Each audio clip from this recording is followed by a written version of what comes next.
Admiral Cathax's mandibles twitched as he watched the crude Earth transmission flicker across his command screen. His compound eyes reflected the colorful animation of Captain Jack's Space Adventures, a children's show that had somehow pierced the void between stars. The bridge crew of the Imperial scout vessel, Inevitable Destiny, chittered in amusement at the primitive entertainment. Amusing creatures, Cathax rumbled, his translator converting his clicks into Imperial Standard. They imagined space travel as some grand adventure, rather than the methodical expansion of civilization. He was about to dismiss the transmission when his science officer, Vuric, burst onto the bridge, his carapace flushed with the blue tinge of alarm. "Admiral, you need to see this analysis immediately." Vuric's claws danced across the holographic interface, pulling up schematics that overlaid the cartoon. Every piece of technology in this entertainment is based on actual weapons research from their military archives. The silly ray gun the protagonist uses, it's a simplified version of their theoretical particle beam research. The space folder drive, it's their early work on localized space-time manipulation. Thax's amusement died. In his 1,000 years of conquest, he'd never encountered a species that embedded weapons research in children's entertainment. "Show me more," he commanded. Meanwhile, at NASA's Xenological Research Division, Dr. Amanda Hayes wasn't celebrating humanity's first contact moment like her colleagues. Instead, she sat in her dimly lit office, running simulation after simulation on the alien vessel's energy signature. Her coffee had gone cold hours ago, but she barely noticed, her green eyes fixed on the streams of data. Dr. Hayes, her assistant, Mike, poked his head in. The champagne's flowing in the main lab. History in the making and all that. History's about to get a lot more interesting. Mike, Amanda replied, not looking up. Look at these readings. Their ship's using some kind of gravitational field for propulsion, but the field strength is fluctuating in a regular pattern. That's not natural variance. It's a weakness in their design. You're looking for weaknesses. We just made first contact. Amanda finally looked up, her expression deadly serious. Every peaceful species we theorize meeting would approach openly, attempting communication first. This ship, it's been sitting at the edge of our system for 3 days, collecting data, thinking we can't detect them. That's not the behavior of explorers. It's the behavior of hunters sizing up prey. She pulled up another screen showing thermal images of the alien vessel. See these heat signatures? They match weapon ports. This isn't a diplomatic vessel. It's a scout ship, probably military. And based on these energy readings, their tech is about 300 years ahead of ours. She allowed herself a grim smile. But they made one crucial mistake. What's that? They're studying our official channels, TV, radio, internet. But they're dismissing our science fiction as mere entertainment. They don't understand that humans have been imagining and planning for this exact scenario for centuries. We've written countless stories about alien invasions, gamed out every scenario, theorized every possible defense. Amanda's computer chimed with new data. The alien vessel had moved, ever so slightly, adjusting its position to better scan Earth's defenses. She immediately began calculating its new trajectory, her mind already formulating possibilities. "Get me General Richards at NORAD," she ordered Mike. "Tell them Operation Cassandra is in effect." "And Mike," she called as he turned to leave, "tell him what we're dealing with isn't just technologically advanced. They're methodical, arrogant, and completely unprepared for humanity's capacity to improvise." As alerts began quietly spreading through Earth's military commands, Admiral Cathax was reaching a similar, though opposite, conclusion. "This species," he reported to the Imperial Council, "appears to be at approximately level 3 technological development. However, their cultural and military evolution is concerning. They don't just study warfare, they fantasize about it, play with it, integrate it into every aspect of their culture. Recommendation: immediate containment or elimination before they advance further." The Council's response was immediate. Proceed with standard pacification protocols. Kthax acknowledged the order, unaware that he was about to learn just how inadequate standard protocols would prove against humanity. Colonel Jake Murphy stood in the pouring rain of the Montana wilderness, staring at the twisted alien metal before him. The crashed Imperial probe lay half-buried in mud, its sophisticated stealth systems rendered useless by a freak lightning strike. His Delta Force team secured the perimeter, while tech specialists swarmed over the wreckage like ants on sugar. "Sir," Staff Sergeant Rodriguez called out, her rifle still trained on the probe. "You need to see this. The damn thing's still trying to transmit."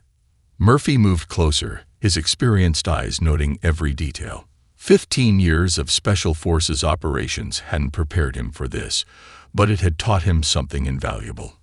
Everything breaks if you hit it right. "Download everything," he ordered. "And someone get me a crowbar." One of the technicians looked up in alarm. "Sir, we should wait for the science team. This is advanced alien tech." Murphy was already prying open a panel. "Son, in about 6 hours, they're going to notice this thing stopped reporting. We don't have time for careful. Sometimes you gotta break it to understand it." Across the galaxy, Imperial xenoanthropologist Tilara was completing her preliminary assessment of human warfare capabilities. Her report to the Council displayed on the massive holographic screen. Humans exhibit unprecedented diversity in combat methodologies, while the Krek's perfect plasma weapons and the Voltar excel at psychic warfare. Humans pursue every possible avenue of combat simultaneously. Their military doctrine can be summarized as, if it works, use it. If it doesn't work, modify it until it does. The Council chamber erupted in dismissive clicks and whistles. "They're barely achieving spaceflight," one member scoffed. "Their technology is primitive." Tilara's carapace flushed orange with frustration. "Respectfully, Council, you're missing the point. In the time it took me to compile this report, they've already developed 6 new variations of their existing weapons. They don't wait for perfection. They iterate constantly. Their technological progress isn't linear. It's exponential." Back in Montana, Murphy's break-it-to-understand-it approach was yielding results. In under 72 hours, his team had stripped the probe down to its components, analyzing everything from its power source to its communication arrays. Each piece was photographed, tested, and in many cases, repurposed. It's like they never considered someone would just take it apart. Dr. Richard Cooper, the team's physicist, marveled as he studied the probe's power core. Their fail-safes are all focused on preventing software hacking. They never thought we'd just physically crack it open. Murphy was already on a secure line to Pentagon Command. The good news is their tech isn't magic. It's just advanced engineering. The better news, they're overconfident. Every piece of this thing is designed to be maintenance-free. They don't build things to be repaired because they don't expect them to break. That's a weakness. In orbit, Admiral Kthax received the probe's final transmission before its destruction. The data showed humans performing what his analysts called inefficient and crude experiments on basic Imperial technology. His mandibles clicked in satisfaction. Let them fumble with technology they couldn't possibly understand. He didn't realize that while Imperial analysts saw primitive attempts at replication, they were actually witnessing something unprecedented. Humans weren't trying to copy the technology. They were learning how to break it efficiently. Tilara's final warning to the Council went unheeded. Most concerning is their adaptation speed. In their historical records, humans went from their first powered flight to landing on their moon in just 66 years. Their first nuclear weapons were theorized and built in under a decade. They don't follow the normal technological progression patterns. They jump developmental stages entirely if they think it will give them an advantage. The Council dismissed her concerns. After all, how dangerous could a Level 3 civilization be to an empire spanning 10,000 worlds? In Montana, Murphy watched as his team loaded the last pieces of the probe onto unmarked trucks. "Have the boys in the lab start copying these components immediately," he ordered. And get me whoever's in charge of the Lunar Defense Initiative. I've got some ideas they're going to want to hear." The race to adapt had begun, and humanity was already running at full sprint, while the Empire was still wondering if they should warm up. Dr. Jessica Turner hadn't signed up for this. She was a geologist, for heaven's sake, hired to oversee Mars colony's mining operations. But as she watched Imperial dropships descending through the rust-colored sky, she knew her PhD was about to be put to very different use. "Status report." She barked into her comm, her voice steady despite the chaos unfolding outside the colony's dome. "Mining Team Alpha has finished welding the plasma cutters to the rovers," her operations chief reported. "Beta Team has rigged the pressure seals with explosive charges, and Charlie Team has converted our ground-penetrating radar into some kind of weapon. Don't ask me how. They said something about resonance frequencies and Martian bedrock." Turner allowed herself a grim smile. Who knew our mining crews were so creative? "Ma'am," her security officer cut in, "Imperial forces are demanding immediate surrender. They're calling it a standard pacification protocol." Turner looked at the tactical display, watching the Imperial forces arrange themselves in textbook formation. Textbook for them, maybe, but they didn't know the first thing about Martian geology, or how humans fought when cornered. "Send them our response," she ordered, "just like we planned." The Imperial ground commander, Sub-Captain Vikrix, received the humans' message with confusion. It was a simple string of numbers: 2.9, 3.7, 4.1, 8.6. Some kind of surrender code, his lieutenant suggested. Before Vikrix could respond, the ground beneath his forward units liquefied. The numbers, he would later realize, had been Martian earthquake magnitudes. The humans had somehow weaponized the planet itself. "All units, advance," Vikrix ordered, compensating for the lost forward section. His troops moved in perfect synchronization, just as they had in 1,000 conquests before. But this wasn't like the other conquests. Modified mining rovers burst from hidden tunnels, their industrial cutting lasers slicing through Imperial armor like paper. The humans had discovered that equipment designed to cut through Martian bedrock worked just as well on Imperial alloys. Every piece of mining machinery had been turned into an improvised weapon, and behind each one was a civilian who'd spent years working with it. "Impossible," Vikrix muttered as another squad fell to what appeared to be a repurposed ore processor. "They're miners, not warriors." Inside the colony, Turner coordinated the defense from her geological survey station, now repurposed as a command center. "They're trying to breach Dome Section 7, her tactical officer reported. "Perfect. Trigger the pressure differential." The Imperial troops breaching the dome found themselves caught in an explosive decompression that Turner's team had carefully calculated. The same atmospheric physics that made Mars colonization challenging now served as a deadly weapon. "Mom," her comm officer shouted, 3 Imperial cruisers are moving into low orbit. They're charging weapons." Turner keyed in a sequence she'd hoped she wouldn't need. "Charlie Team, initiate Operation Earthquake." Beneath the Martian surface, carefully placed mining charges detonated in sequence, sending shockwaves through the planet's crust. The seismic activity played havoc with the cruiser's gravity-based weapons, causing them to fire wildly off-target. 2 collided in their confusion, while the third fell victim to its own deflected energy beam. In orbit, Admiral Cathax watched in disbelief as his simple pacification force was systematically destroyed by mining equipment and geological features. "How?" he demanded. "They're not soldiers. They have no military training." His tactical officer's response chilled him. "Sir, preliminary analysis suggests they've been preparing for something like this since they established the colony. Every piece of civilian equipment has a secondary combat application. Every civilian has basic combat training. They didn't build a colony. They built a fortress and disguised it as a colony." Thax stared at the red planet below, where his ground forces were in full retreat from what his empire had dismissed as a primitive mining operation.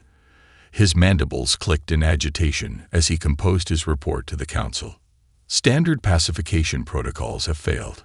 The humans don't distinguish between civilian and military resources. They turn everything into a weapon. Recommend immediate escalation to full invasion protocols. As the Imperial forces retreated, Dr. Turner began calculating the resources needed to rebuild their defenses. They'd bought Earth some time, but she knew this was just the beginning. Send word to Earth, she ordered. Tell them what worked, and tell them to get ready. They'll be coming in force next time. She looked at the ruined Imperial vessels scattered across her survey maps and added, and tell them we've got some new toys to study. Lieutenant Michael O'Connor hadn't expected to find himself in Tehran's Strategic Command Center, especially not standing shoulder to shoulder with Colonel Mahmoud Rashidi, the same man who'd tried to kill them during the Water Wars 2 years ago. Yet here they were, poring over tactical displays showing Imperial fleet movements. Your guerrilla tactics against us in the Zagros Mountains, O'Connor said, pointing to a holographic display of orbital positions. Could they work in the asteroid belt? Rashidi stroked his beard thoughtfully. Better. In space, there's no up or down. We could adapt the three-dimensional ambush patterns we used in the mountains, but we'd need to modify them for zero-gravity combat. Already on it, a voice called from across the room. Dr. Fatima Hassan, Iran's leading physicist, walked over with a tablet displaying complex calculations. If we combine Colonel Rashidi's guerrilla tactics with the orbital mechanics data from Mars, we could create kill boxes they'd never expect. O'Connor watched as former enemies worked together with an efficiency that would have seemed impossible weeks ago. The Imperial threat had accomplished what decades of diplomacy couldn't: genuine cooperation born of necessity. In orbit, the Imperial Observation Post recorded this unprecedented unification with growing concern. Species Administrator Hilara's report to the Council became increasingly urgent. Most concerning is their response to external threats.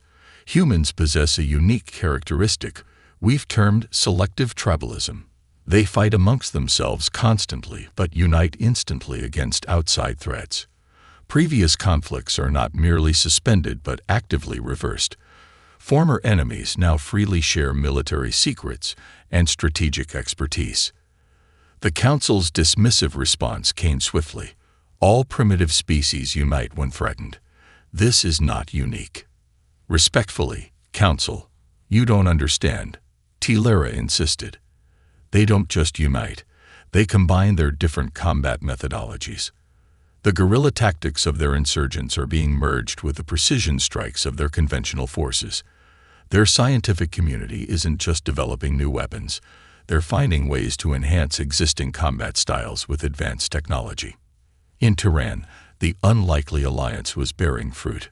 O'Connor watched as Iranian drone swarms, originally designed for desert warfare, were modified with technology reverse-engineered from the Martian wreckage.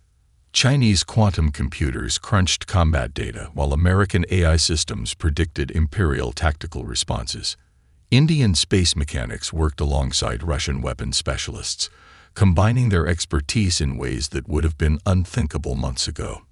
Look at this, Rashidi said, pulling up footage from the Mars attack.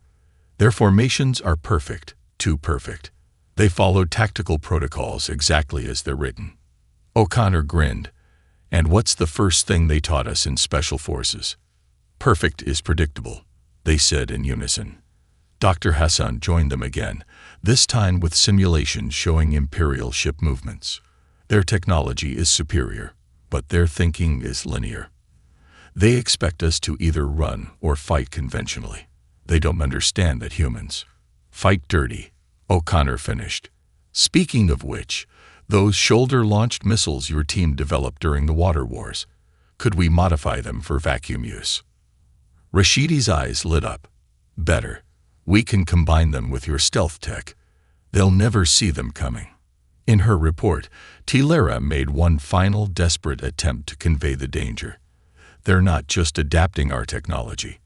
They're combining it with combat methods we've never conceived of. A Chilean guerrilla fighter is teaching Kenyan special forces how to apply their jungle warfare techniques to zero-gravity combat. A Brazilian slum tactics expert is working with Korean cyber warfare specialists to create urban combat protocols for space stations. The Council's response was fatal in its arrogance. They are merely primitive beings playing with technology they don't understand. Proceed with the invasion. Back in Tehran, O'Connor watched as the first wave of modified weapons rolled out for testing. Former militia members trained alongside special forces operators, while civilian engineers turned simple tools into deadly weapons. The world's military forces weren't just cooperating, they were evolving, creating a hybrid of guerrilla warfare and high technology that the Empire had never faced. You know what's funny? O'Connor said to Rashidi as they finalized their orbital defense plans. 2 months ago, we were trying to kill each other. Now we're humanity's best chance at survival. Rashidi smiled grimly. Perhaps that's why we'll win. The Empire expects us to behave like a civilization. Instead, they're going to face humanity at its most creative and its most dangerous. Major Diana Rodriguez floated in the command module of the HNS Asterius, surrounded by holographic displays of the asteroid belt. 10 years of orbital mechanics experience had taught her how to dance with rocks in space. Now she was teaching those rocks to kill.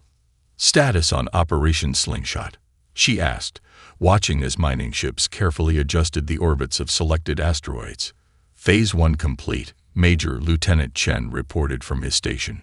We've altered the trajectories of 37 asteroids ranging from 50 to 200 meters.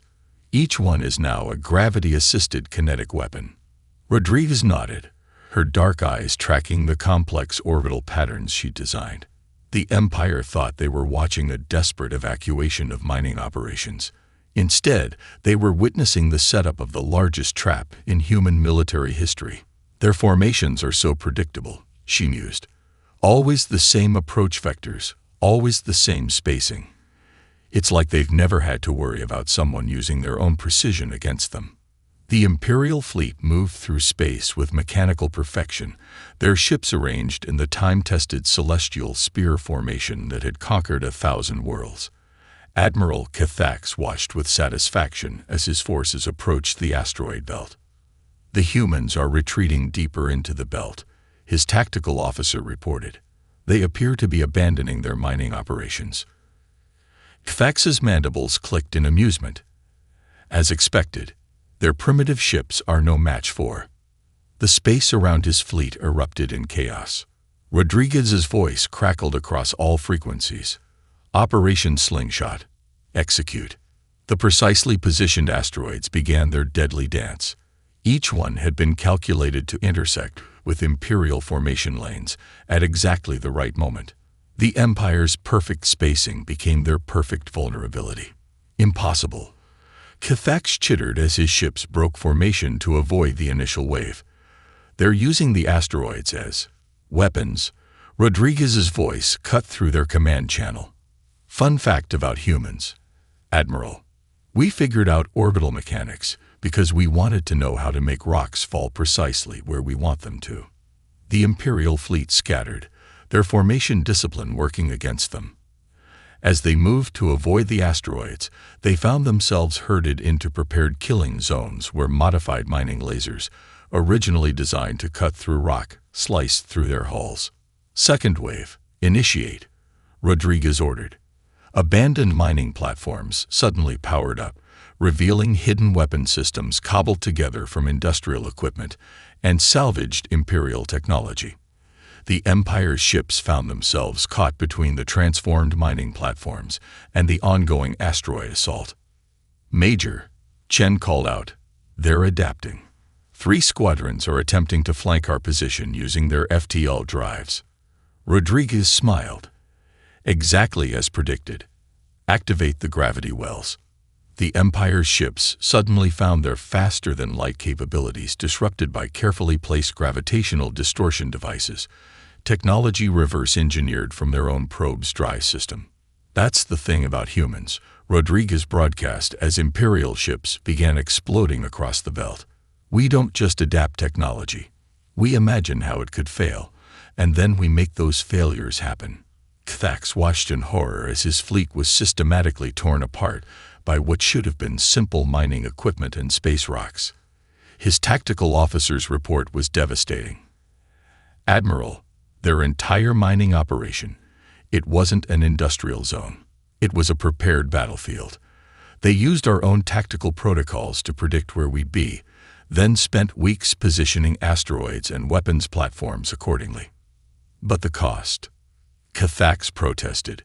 "The resources required to transform an entire asteroid belt into a weapon." Rodriguez's voice came again. "Cost? Admiral, humans have been sacrificing short-term efficiency for long-term survival since we invented the spear. We don't think in terms of cost. We think in terms of necessity." As the Imperial fleet retreated in disarray, Rodriguez began transmitting coordinates to Earth's combined fleet. The asteroid belt had been transformed from a simple mining zone into humanity's first line of space defense, and the Empire had just learned a costly lesson about underestimating human ingenuity. "Send word to command," she ordered. "Tell them the Empire just learned that humans don't fight fair. We fight to win. And we're just getting started." The Empire's greatest advantage, their rigid adherence to proven tactical doctrine, had become their greatest weakness against an enemy that viewed military doctrine as mere suggestions and the laws of physics as weapons waiting to be used. Captain Tom Wilson sat in his daughter's bedroom, helping her with calculus homework while coordinating a massive counteroffensive against the Empire's Third Fleet. His tablet displayed both differential equations and tactical overlays, switching between them as naturally as breathing. "So, honey, if you take the derivative here," he pointed to her notebook, then tapped his earpiece. "Charlie Squad, shift 3 degrees port and prepare for engagement. Back to the homework. You'll see the rate of change." "Dad," Emily interrupted, "aren't you worried about the aliens?"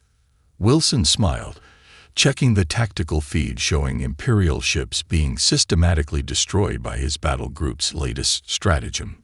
"Sweetheart, let me tell you something about humans that the Empire's just figuring out." In orbit, Imperial anthropologist Tilera was making the same discovery. Her mandibles clicked rapidly as she compiled her most urgent report yet. "Council, I've identified the critical oversight in our assessment of human capabilities. While every other known species evolved to either fight or build civilization, humans never specialized. They developed the ability to do both simultaneously. Observe." The feed showed Wilson switching seamlessly between helping his daughter with homework and commanding a space battle. Another screen displayed engineers playing chess while designing weapons, scientists debating philosophy while developing battle strategies. "They don't compartmentalize warfare and civilization like we do," Tilera continued.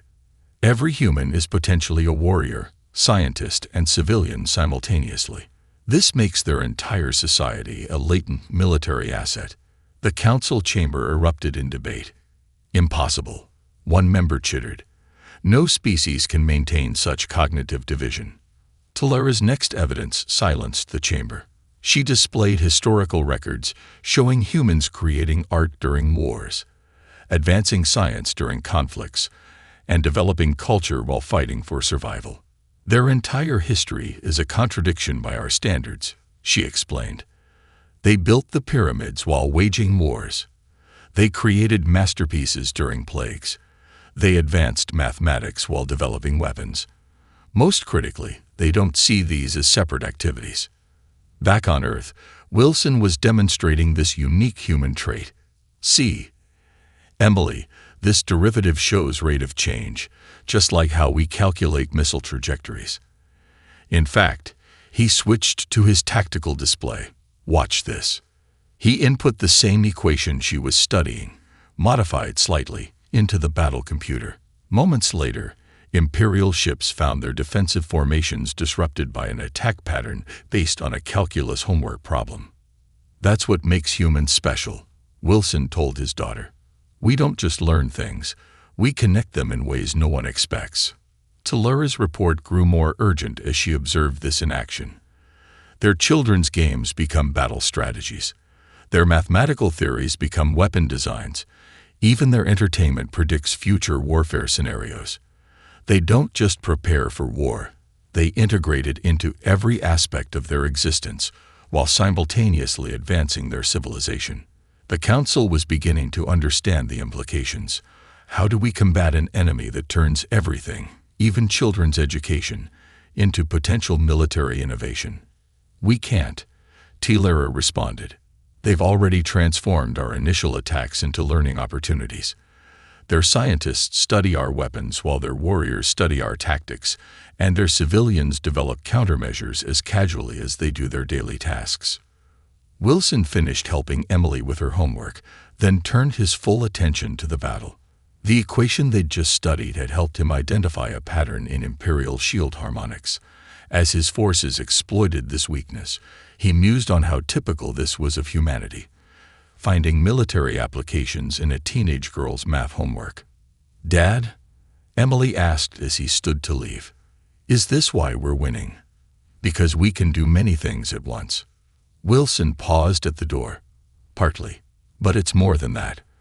Other species spent millions of years becoming perfectly adapted to either fighting or building. Humans, we never stopped doing both. We never specialized. And that means we can adapt to anything," Emily finished, understanding dawning in her eyes. As if to prove the point, Wilson's tablet showed another Imperial formation falling to an attack pattern derived from his daughter's calculus homework. The Empire was learning, too late, that humans didn't just fight wars. They integrated warfare into the fabric of their civilization, while continuing to advance, create, and grow. Tellura's final warning to the Council was simple. They don't think like a military species or a civilian species. They think like humans. And that makes them more dangerous than anything we've ever encountered. Commander Lisa Black stood on the bridge of the INS Hyperion, formerly the Imperial warship Star Ascendant, and watched her crew work with seamless efficiency. Just 8 days ago, this ship had been trying to kill them. Now, humans operated its alien controls like they'd been born to it. Engineering reports the quantum drive is at 127% efficiency, her XO reported. Turns out their safety protocols were more like polite suggestions. Black smiled, remembering how her engineers had taken one look at the Imperial tech and immediately started pushing its limits. They designed these ships to be perfect, she mused. They never considered someone would try to make them better. The Hyperion's capture had been a testament to human improvisation. During a boarding action, her Marines had discovered that Imperial security systems, designed to detect weapons, were helpless against fire axes and crowbars. The Empire had prepared for every type of energy weapon, but hadn't considered simple mechanical tools. "Contact," her sensor officer called out. "Imperial Battle Group, bearing 047. 6 capital ships, standard spear formation." "Standard for them, maybe," Black muttered. "Tactical, deploy the modifications. Let's show them how humans run their ships." The Imperial commander, watching the approaching human-controlled vessel, felt his mandibles twitch in confusion. The Star Ascendant was executing maneuvers that should have been impossible, its systems operating far beyond design parameters. "How are they doing this?" he chittered to his tactical officer. "They've only had control of the ship for 8 days. His answer came in the form of a devastating attack. The Hyperion barrel rolled, a maneuver Imperial ships were specifically designed not to do, while firing its main guns in a spiral pattern that shredded the Imperial formation.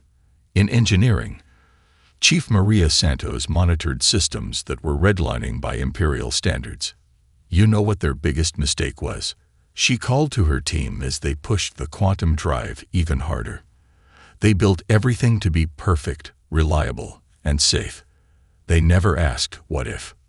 The Empire's tactical analysts watched in horror as their stolen ship performed maneuvers that violated every principle of their naval doctrine. The humans weren't just using Imperial technology. They were reinventing it. They've removed all safety protocols, one analyst reported, his carapace pale with shock. They're running weapons through the shield generators, using emergency systems as primary systems, and are they using the gravity drive as a weapon? Indeed, Black had authorized her engineers to experiment with every system on the ship. They discovered that the gravity drive, designed solely for propulsion, could create localized gravity wells that turned space itself into a weapon. Multiple contacts. Tactical announced. 3 more Imperial battle groups joining the fight. Black's response was immediate. Deploy the drones. Hundreds of small craft launched from the Hyperion, modified Imperial maintenance bots that human programmers had repurposed into combat units. The Empire had designed them to repair ships. Humans had taught them to swarm and destroy. Ma'am, her XO reported. Engineering says they figured out how to overload the quantum drive for a controlled burst. It's never been done before, but do it, Black ordered without hesitation. Humans have a saying, rules are made to be broken. The Hyperion's quantum drive flared impossibly bright, tearing a hole in space that scattered the Imperial formation. Ships designed for perfect order found themselves against an enemy that turned chaos into a weapon. On the Imperial flagship, the tactical officer's report was grim. They're not just using our technology, they're improving it. Each captured ship becomes a testbed for innovations we never imagined. They're turning our own perfection against us. Black watched as another Imperial formation broke under her unorthodox attacks. Her crew had taken Imperial doctrine, torn it apart, and rebuilt it into something new, something human. Send word to Earth, she ordered. Tell them we've proven Imperial tech can be not just used, but improved. And tell them, she paused, watching another impossible maneuver succeed. Tell them humans don't just adapt to new technology. We make it adapt to us. The Empire was learning a harsh lesson. Giving humans access to advanced technology didn't make them fight like the Empire. It just gave them new tools to fight like humans, with innovation, reckless creativity, and a complete disregard for what their enemies thought possible. Dr. James Morrison stood in his MIT laboratory, staring at equations that would have been impossible to conceive of 3 months ago. Around him, holographic displays showed the culmination of humanity's desperate innovation, a way to weaponize the Empire's own faster-than-light technology against them. It's beautiful, in a terrifying way, he muttered, watching the simulation run again. They built their entire civilization on the assumption that faster-than-light travel could only work one way. His colleague, Dr. Sarah Wright, nodded as she fine-tuned the calculations. They spent 50,000 years perfecting their FTL drive. We spent 3 months figuring out how to make it explode. The Imperial Council received the news of Morrison's breakthrough with unprecedented alarm. For the first time in their history, an emergency session was called with all 10,000 member worlds participating. They'd done what? The High Chancellor's mandibles clicked rapidly in distress. Tilara, now elevated to Chief Sinologist, displayed the human breakthrough. They discovered that our FTL drives can be modified to create artificial gravity wells that tear spacetime itself. They're turning our primary means of civilization into a weapon of mass destruction. The council chamber erupted in chaos. One member rose, his carapace nearly white with fear. But that technology is the foundation of our empire. Every ship, every station, every colony depends on it. Precisely, Tilara responded. And the humans have just proved they can turn it into a civilization-ending weapon. Their Dr. Morrison didn't just discover this by accident. He was specifically looking for ways to weaponize our fundamental technologies.